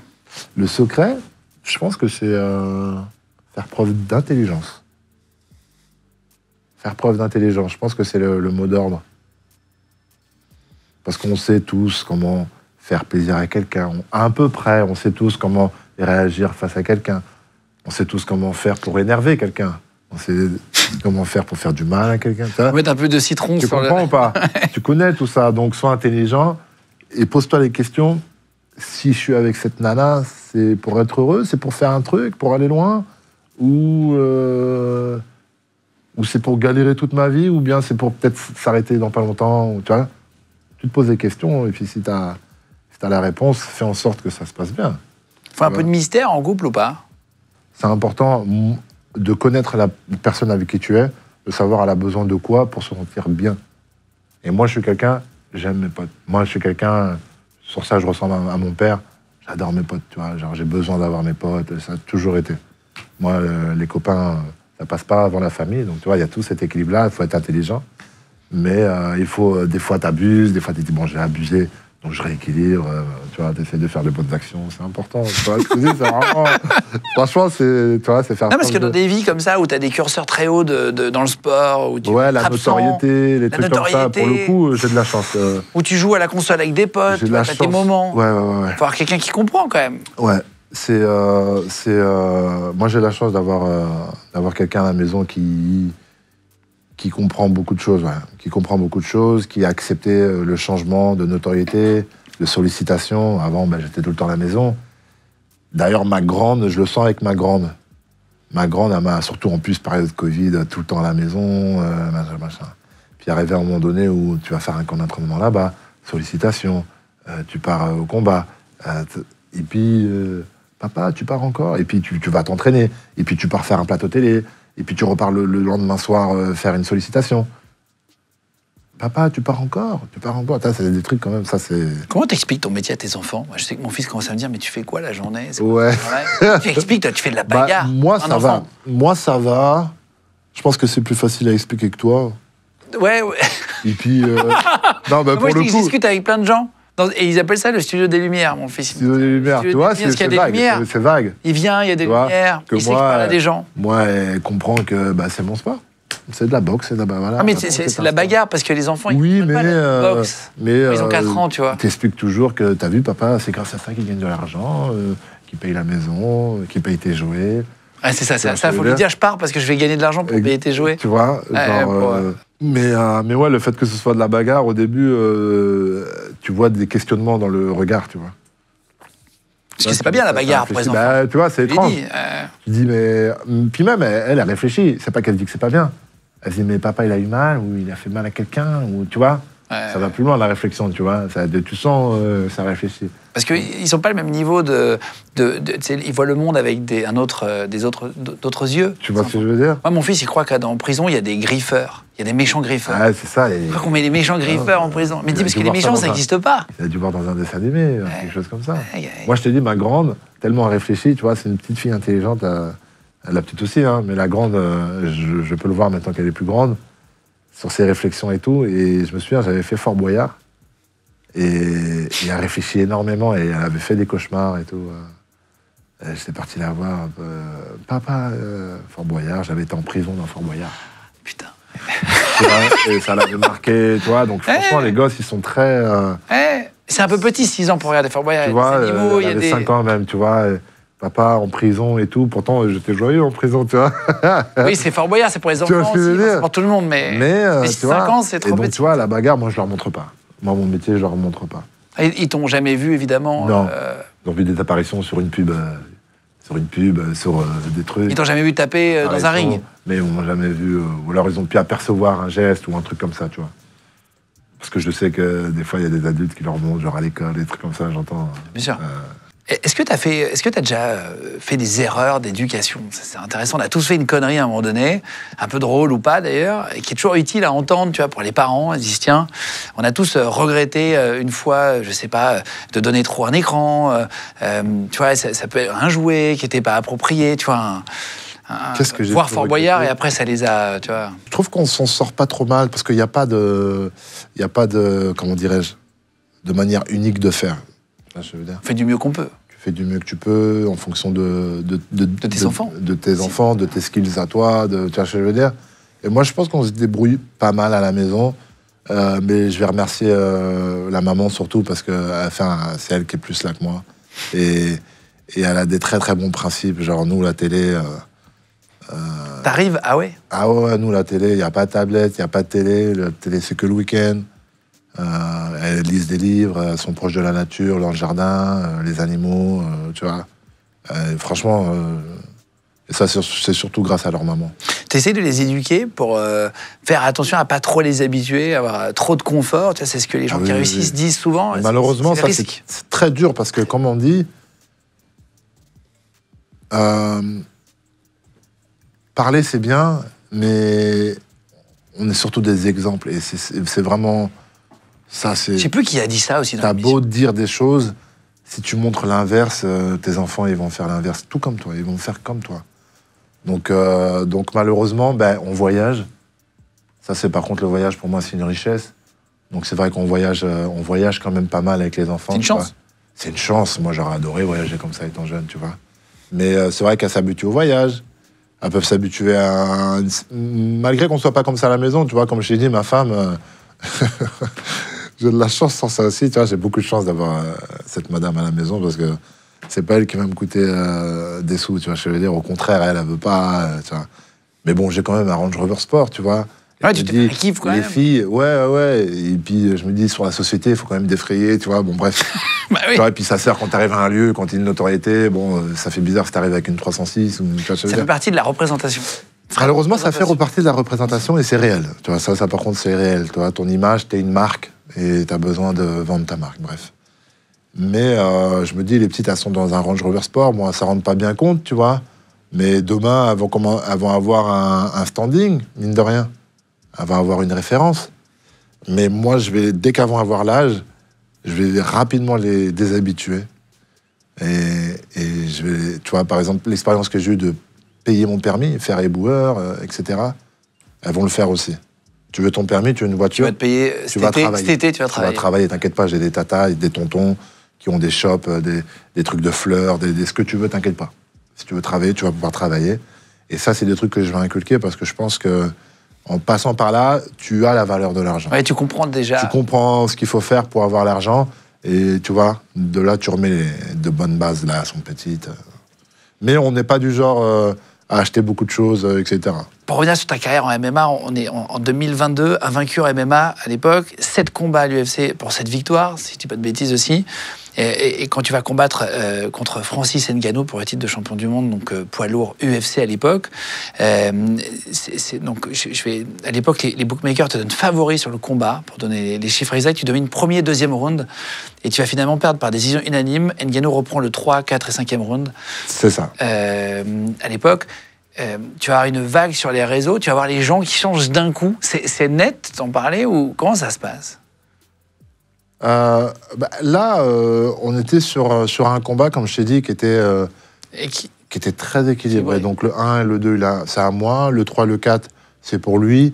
Le 5, j'aurais même presque tendance à dire qu'il était plus pour moi au final, quand tu regardes bien à froid. Mais ça, c'est un autre débat. Et donc je perds, mais sur un combat extrêmement serré. Donc, personnellement, je me dis, bon, c'est un mec, normalement, il fait 30 secondes avec les gars dans la cage. Tu vois ce que je veux dire? Sur ses, je sais plus combien de derniers combats, il avait cumulé en totalité en temps 1 minute 30, je sais plus c'est quoi les stats, mais genre il avait pas passé plus de 5 minutes sur ses 8 derniers combats, tellement il finissait les gars, c'était un phénomène, tu vois.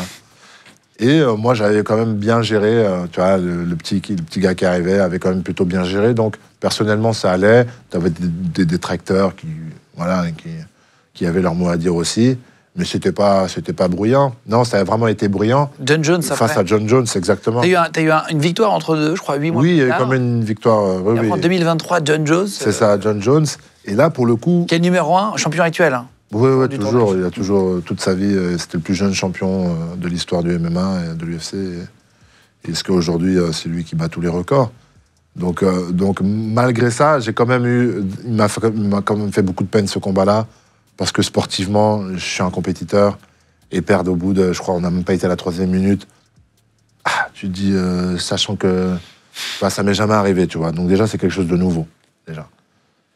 Et tu sens une différence quand tu combats avec lui, vraiment, où tu te dis, ok, le gars est très fort direct. J'ai senti une très grosse différence, pour parler MMA, j'ai senti une très grande différence sur mon état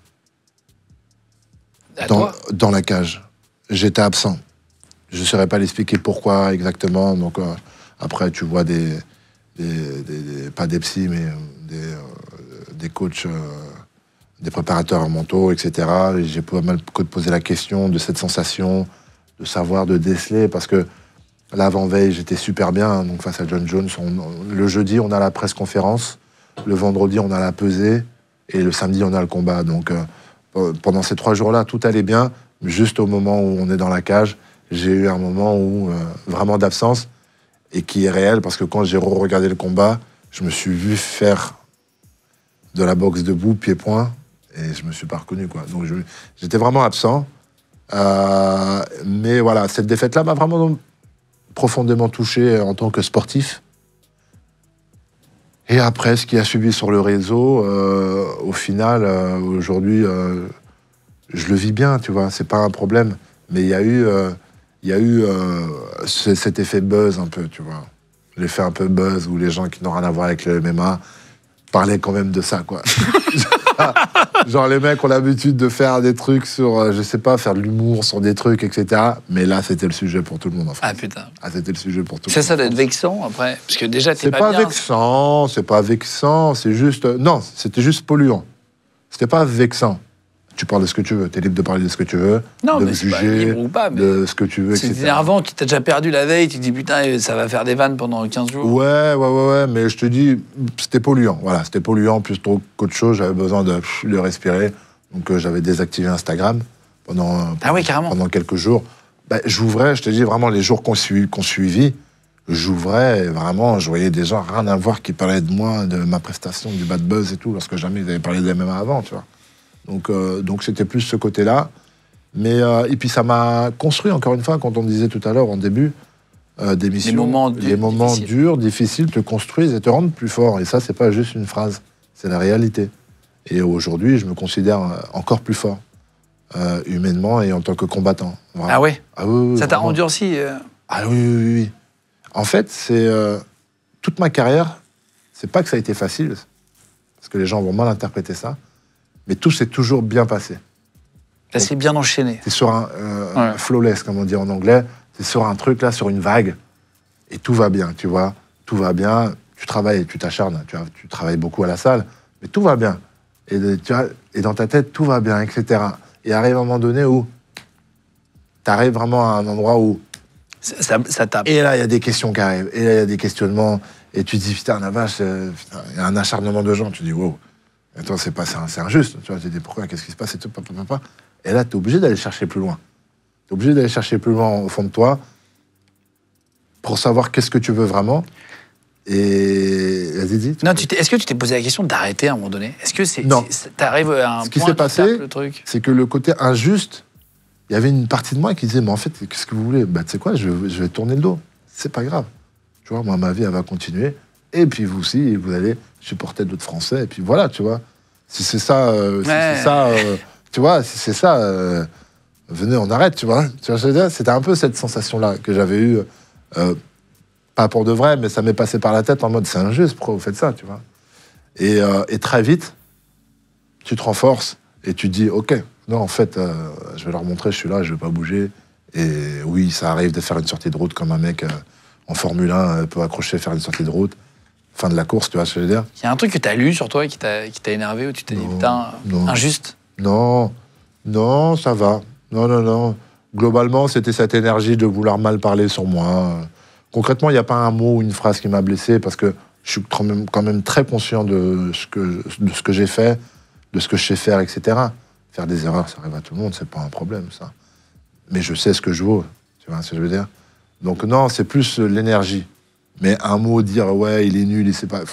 Bon, frérot, si j'étais nul, je serais pas là, tu vois. T'as des mecs dans la rue qui te donnent des conseils de MMA, genre oui, un serveur qui va te dire t'aurais dû faire ça. Non, c'était pas un serveur.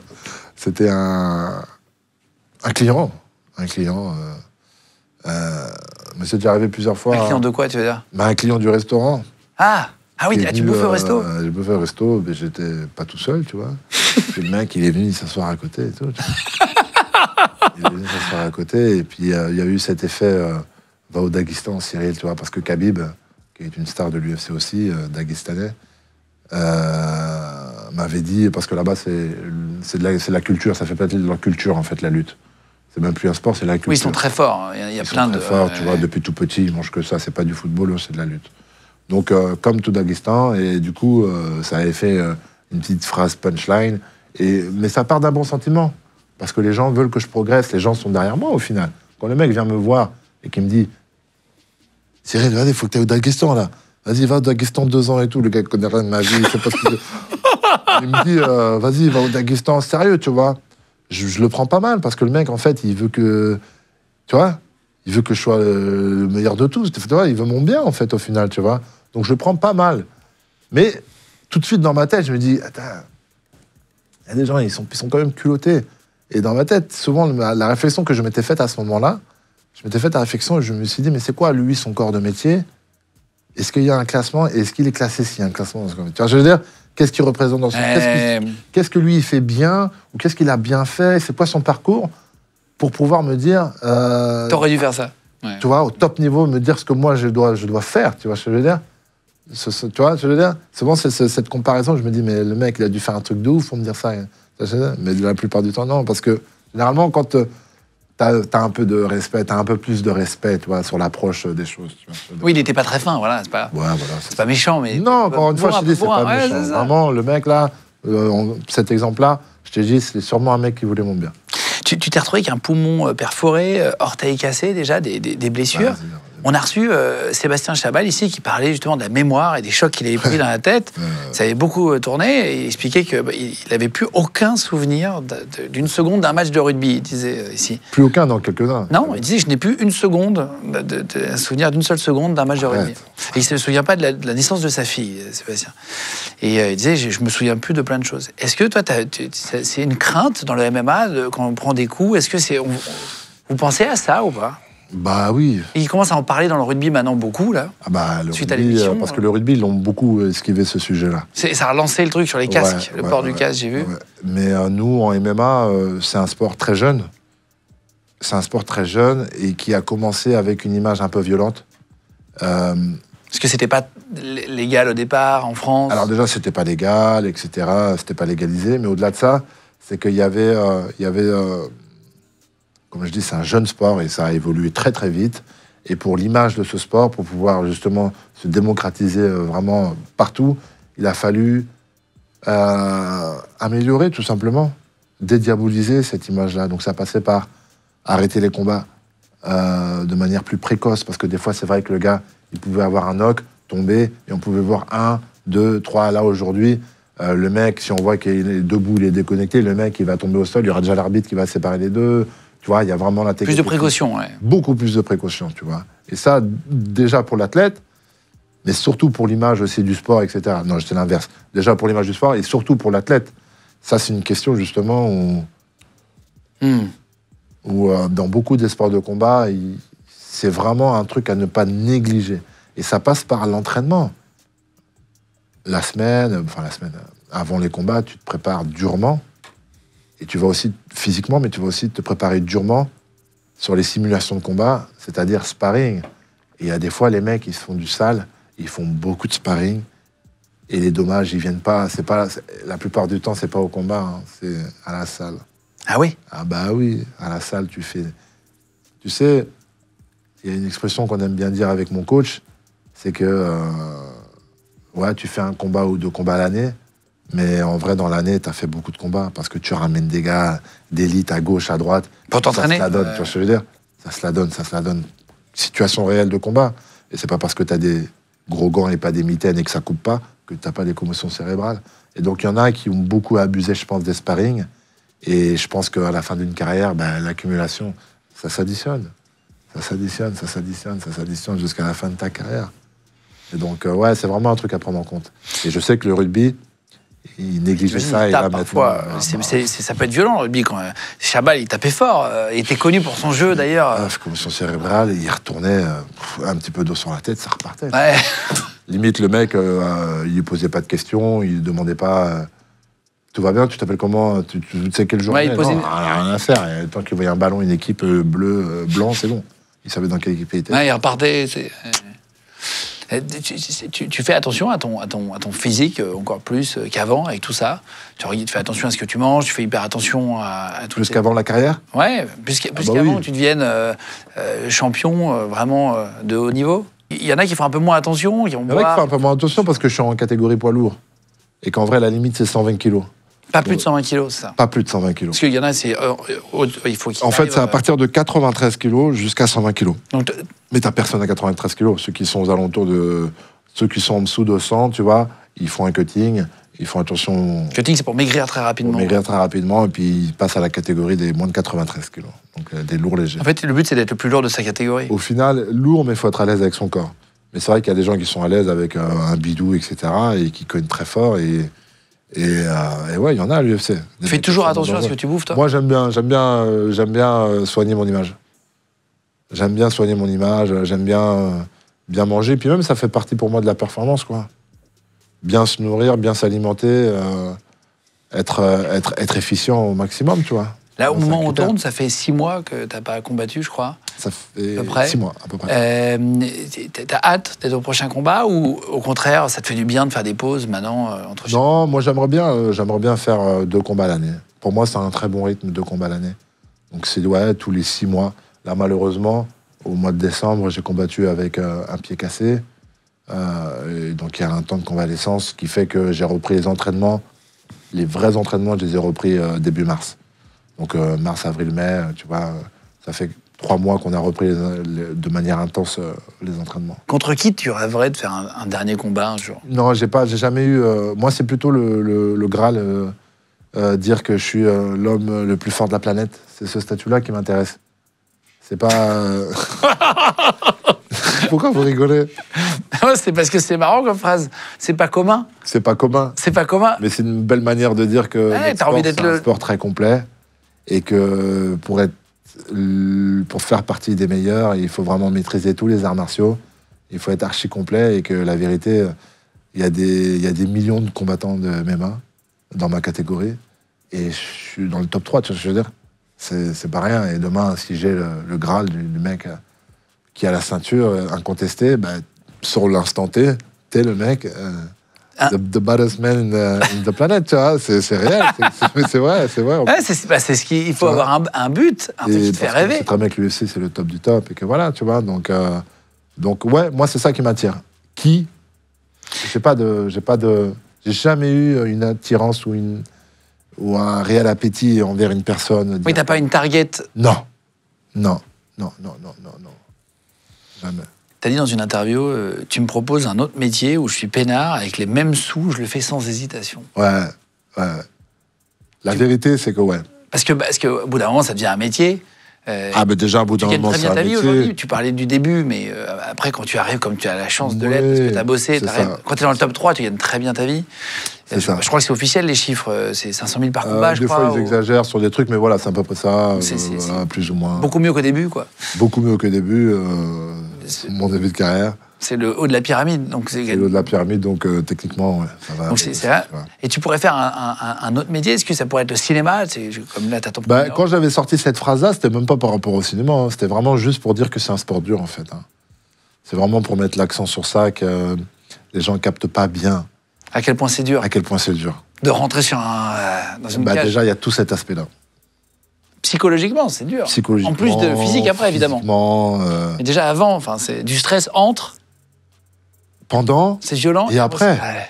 C'est quelque chose qui. Déjà, tu te prépares au combat. Moi, mon début d'expérience, je me préparais au combat, j'étais motivé sur le fait d'être une machine de guerre, d'être, tu vois, je veux dire, d'être mentalement préparé au top, chien de la casse, tu vois.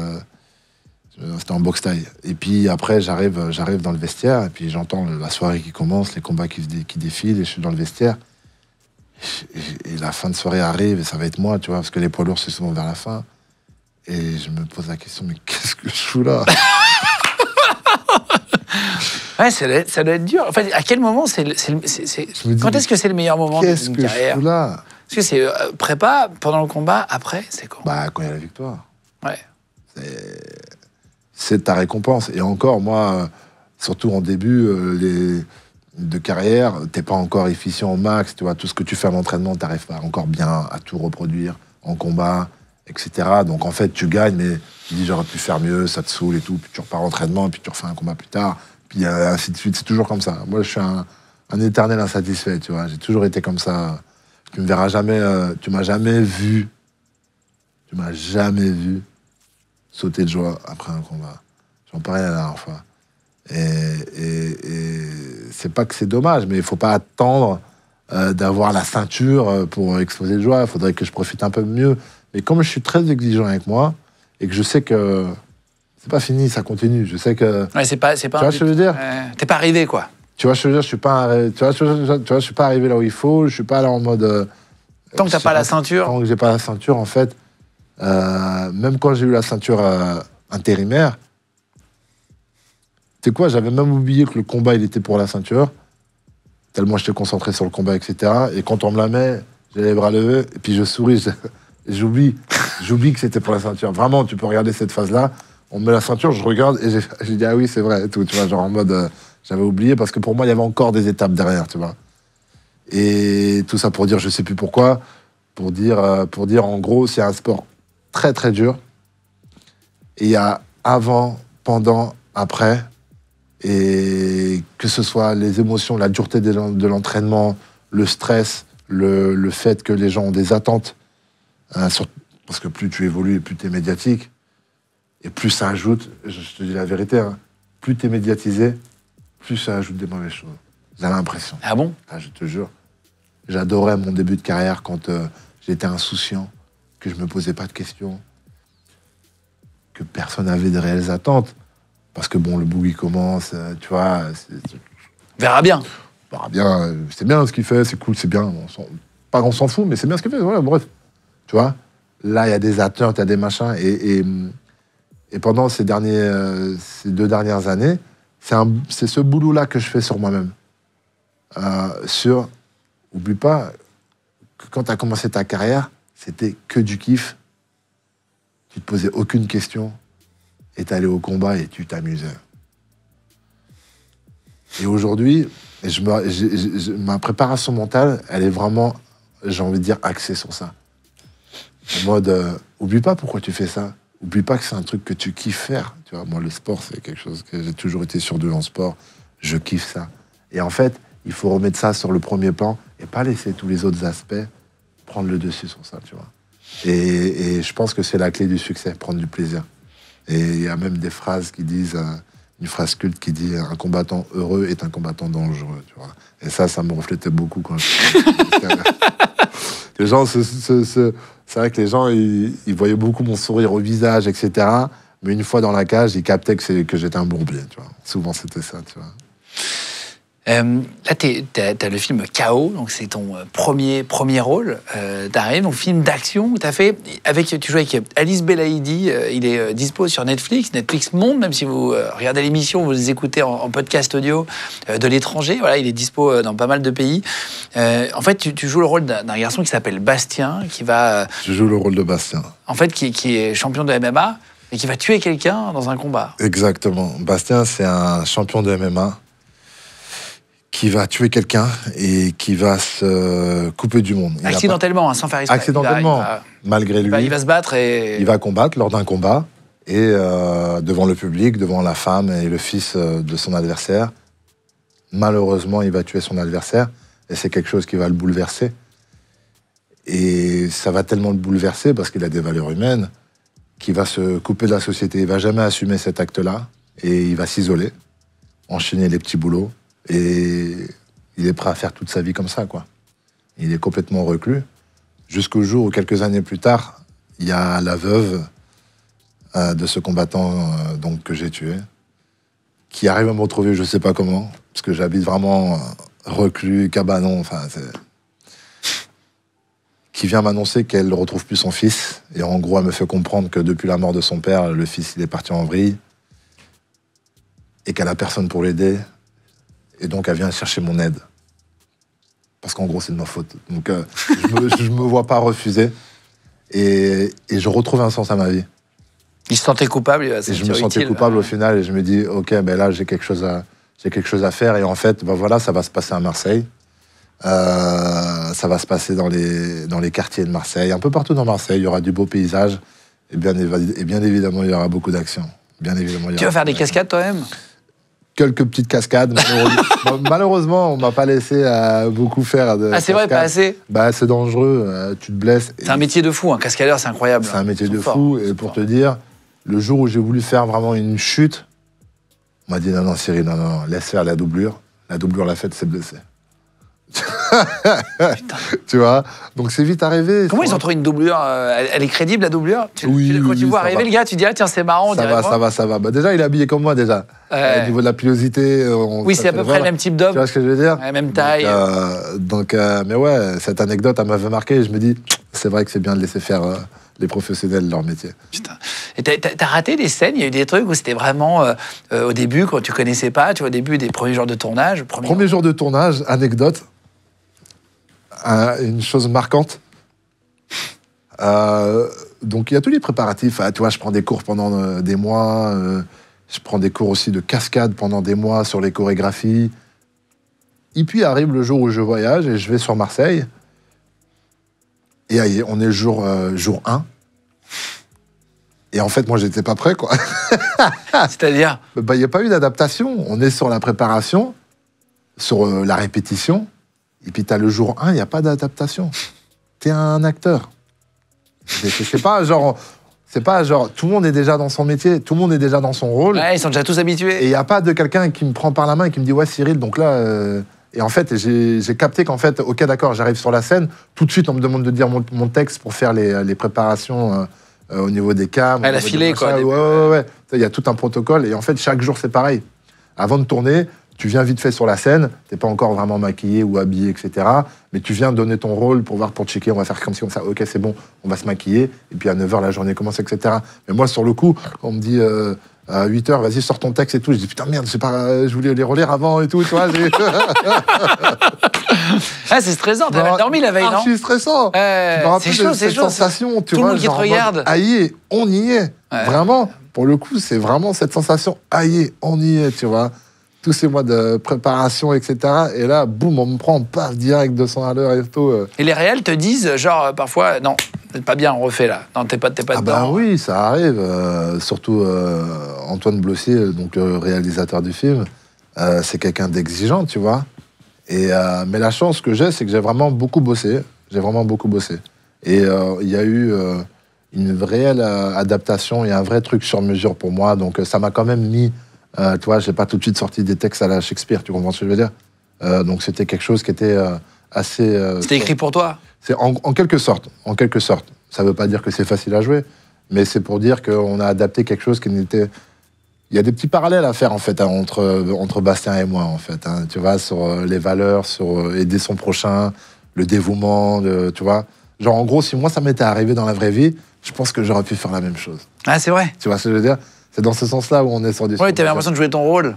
Presque. C'est quelque chose que, je te dis, si ça m'était arrivé, je pense que j'aurais pu faire... J'aurais pu emprunter ce chemin-là. Il y a un truc que le MMA t'a appris, qui t'a servi dans le film KO, justement? Où tu t'es dit, tiens, là, vraiment... Bah, le sérieux. Le truc de se dire, OK, dévouement, il va falloir se donner à 300% pour donner le meilleur de soi-même. C'est un métier dur, hein. C'est un métier qui est pas facile. Quand t'enchaînes les heures, etc., rester dedans. Et moi, j'avais la chance parce que j'avais quand même des gens expérimentés autour de moi, notamment Alice, qui m'a beaucoup aidé. Qui m'a beaucoup aidé aussi à comment me comporter. Tu vois, ne serait-ce que ça. Tu vois, moi, je suis là, je suis excité. Ça, c'est aussi hyper impressionnant, le monde qu'il y a sur un tournage. Les équipes de lumière, ils sont 10, équipes du son, ils sont 10, équipementiers, ils sont machin, tout ce qui est armes à feu, machin, tout ce qui est décor, etc. Mais il y a tellement de monde. De gens. Il y a tellement de monde que tout le monde est très concentré sur ce qu'il fait. Puis toi, t'attends un peu, tu vois ta scène, tu les vois faire, tu les vois travailler. Et puis il y a des trucs, je sais pas, t'as envie de donner ton petit grain de sel et tout. Alice, l'ancienne, elle m'avait dit, non, c'est pas... reste concentré. Toi, t'as un truc à faire à 200%. Te disperse pas, reste dans ton rôle, machin. Tu vois. Donc c'est plein de petits tips comme ça que j'ai eu tout au long du tournage qui m'ont appris à être un acteur aussi, tu vois. Les scènes de combat, ça devait être facile, du coup. Tu connais. Attention, hein. On a beaucoup bossé avec Laurent, qui était le chef des cascades. Il avait toute une superbe équipe. Et franchement, c'est pas de la bagarre. C'est vraiment de la chorégraphie. Il faut être très précis, tu vois. Donc déjà, il faut enregistrer les chorégraphies. Ensuite, en fonction des caméras, des axes, donc là, ça va être tourné comme ça, ceci, cela. C'est les cascadeurs, beaucoup, qui choisissent les angles pour donner vraiment de l'intensité à leur chorégraphie, pour que ce soit réaliste. En mode, après, ils coopèrent avec le réalisateur, avec le shape-up, etc. Ouais, ils savent comment prendre le coup. Mais voilà. Donc ensuite, en fonction de la caméra, comment elle a accès et tout, en fonction de où est-ce que tu vises. Par exemple, je vais viser ton épaule si la caméra elle est de derrière ici, tu vois ce que je veux dire. T'as plein de choses comme ça à apprendre, mais franchement, c'était vraiment, vraiment, vraiment sympa. Il y a de très belles scènes de combat et j'ai pris vraiment un réel plaisir et je crois que je suis pas trop mauvais là-dedans non plus. Ça t'a donné envie d'en faire d'autres? Ça m'a fait aimer le métier. Concrètement. Plus que les petites apparitions, là où oui, de travailler un rôle. Les petites apparitions, c'était. Oui, c'est vrai avant de tourner ce tournage-là, du coup, t'avais fait des petites apparitions à gauche, à droite. Mais là, c'est autre chose, quoi. Tu endosses, tu vois, le premier rôle, tu tiens le film, il y a un peu de ton ADN, un peu dans le film, quoi. C'est ce que je veux dire. Ouais. Malgré toi. Et donc c'est beaucoup de pression. Mais moi, j'ai adoré. Surtout que, en gros, pour tourner ce film-là, on a millimétré mon temps. Tu vois. Pour tourner ce film-là, on était en accord avec l'UFC. Ils nous ont dit, vous n'aurez pas de combat ces 2 mois-là. Si vous voulez faire cette expérience-là, avec plaisir. Ils étaient super contents là aussi, tu vois. Faites-le. Ah oui, c'était en accord sur le créneau bien sûr, précis. Ah oui, bien sûr. Et donc, du coup, on l'a fait sur ce timing-là, parce qu'on savait que septembre allait arriver derrière et que septembre, c'est le mois pour l'UFC Paris. Donc, on ne voulait pas arrêter de s'entraîner. Donc, on n'a pas arrêté de s'entraîner. Ce qui fait que le matin, je me levais soit à 6h, soit à 6h30, en fonction d'à quelle heure ils venaient me chercher, soit à 7h, soit à 7h30. Et je me mettais 1 heure de préparation physique avant de commencer ma journée. 7h ou 7h30, on venait me chercher. Et généralement, 9h, début de tournage à peu près, tu vois. Et ensuite, je terminais mon tournage aux alentours de... Ça dépendait des journées, 17, 18, 19, parfois 20, 21, 22, tu vois. Mais quand ça terminait pas trop tard, eh ben, t'avais un sparring partner qui m'attendait à la villa, pour faire du sol, ou bien il y avait Jackie, il y avait Benjamin. Après la journée de tournage, ce Après la journée de tournage, c'est pour te dire à quel point j'étais motivé. Mais pour te dire la vérité, je l'ai tellement bien vécu, même physiquement. Je sais pas, il y avait un truc... c'est quoi, une semaine de tournage? Un tournage comme ça? Combien de semaines? On était à 8 semaines de tournage. Ah, 2 mois. 8 semaines de tournage, sachant qu'avant, il y a les préparatifs. Ouais, donc c'est un vrai investissement. Ah non, c'est un vrai investissement. Tu donnes de ta personne. Hein. Les tournages, c'est très dur. Hein. Moi, je parlais beaucoup avec Alice. Là, je m'en souviens, elle me disait, je vais me reposer. Parce qu'elle avait enchaîné beaucoup de tournages et qu'elle a senti que... faut se reposer, là. Tu vois, c'est dur aussi. Hein, tu regardais les autres acteurs, pour terminer, sur ce film-là, quand tu jouais, tu regardais un peu comment ils font, comment ils faisaient. Moi, je suis très observateur. Dans le MMA aussi, je le suis également. Et dans le MMA, déjà, je m'inspirais de tous mes gars qui étaient autour de moi dans ma salle, dans mon gym. Les mouvements, les coups, les choses que j'adorais voir, qui étaient efficaces et tout. Là, c'était la même chose. Tu vois, t'as le petit jeune Malhomme qui joue le rôle donc, de l'enfant qui a disparu, du jeune ado. Et t'avais Alice. Et donc, c'est deux quand même... Bon, Alice est très expérimentée, Malhomme l'est aussi. Et donc, c'était source d'inspiration. Et puis, les répliques, tu leur donnes. Donc, tu vois, tu échanges avec eux. Et donc, du coup, ça t'aide d'avoir quelqu'un qui joue très bien face à toi. Hein. Ça aide. Ah bah oui. Tu vois, donc... si t'as un mec qui joue très mal face à toi, t'es pas dedans, quoi. T'es pas dedans, etc. Tu vois, t'y crois pas et tout, tu vois. Donc, non, pour le coup, j'ai pas mal été aidé par rapport à ça. Qu'est-ce qu'on peut te souhaiter pour terminer? Pour la suite, là? Qu'est-ce qu'on peut me souhaiter? Je vais être super bateau, super... Non, mais je vais être d'autres enfants. Là, exactement. Moi, je te dis, la santé et primo la santé, parce qu'on sait très bien que sans la santé, elle peut rien. Hein. T'as 1000 problèmes, le jour où t'as un problème de santé, il te reste plus, t'as qu'un seul problème. Cette phrase, c'est tellement vrai. Tu peux avoir 100 problèmes dans ta vie. Le jour où t'as un problème de santé, tous les autres problèmes, ils sont effacés. T'en as plus qu'un problème, réel problème. C'est vrai. Donc la santé, c'est hyper important. Puis si on peut me souhaiter d'avoir la ceinture dans les prochains mois, dans la prochaine année, ce serait vraiment pas mal. Et puis le cinéma, j'espère. Moi, j'ai adoré le cinéma. J'espère que ça va continuer. Ouais. Bon courage. Merci d'être venu jusqu'à nous. Merci à toi pour c'est un plaisir de te revoir. Avec plaisir. Ouais. Je vous mets le lien si vous voulez aller voir le film. Il est dispo sur Netflix. Je vous mets dans la description sur YouTube si vous voulez aller voir ça. Et si vous nous écoutez sur Spotify, Deezer, Apple Podcast, Amazon Podcast, merci de faire de Légende le premier podcast de France. Je vous mets le lien dans la description aussi pour écouter, enfin pour le voir, le film. Et puis les réseaux sociaux, t'es sur quoi principalement? Principalement sur Instagram. On peut me voir aussi un peu sur Twitter, mais je suis plus réactif sur Instagram. Bon, je vous mets le lien du coup dans la description. Merci à toute l'équipe d'avoir préparé l'émission aussi. On se retrouve très vite de toute façon pour une prochaine vidéo sur Légende. Ciao tout le monde.